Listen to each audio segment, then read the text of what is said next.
మామిడి పళ్ళ సీజన్ అయిపోవడానికి ముందే గబగబా ఈ రెసిపీని ఒకసారి ట్రై చేసేయండి. లేదంటే తర్వాత చాలా బాధపడతారు.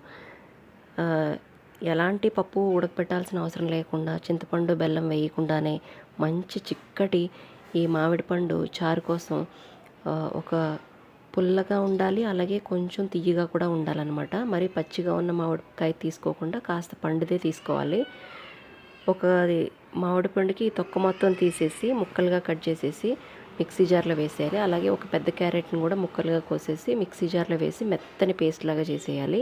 తర్వాత పోపు కోసం ఒక స్పూన్ ఆయిల్ వేసేసి ఆవాలు, జీలకర్ర, మెంతులు, ఎండుమిర్చి, కరివేపాకు వేసేసి వేగిన తర్వాత ఈ మిక్సీ చేసుకున్న మామిడి పండు గుజ్జు మొత్తాన్ని వేసేసి కాస్త మరిగిన తర్వాత కొంచెం ఉప్పు, కారం, పసుపు వేసుకోవాలి. పులుపు కనుక ఇంకా కొంచెం పడుతుంది అనిపిస్తే కొంచెం చింతపండు గుజ్జు వేసుకోవచ్చు. లేదంటే అలాగే డైరెక్ట్గా తినేయచ్చు. చాలా ఎక్సలెంట్గా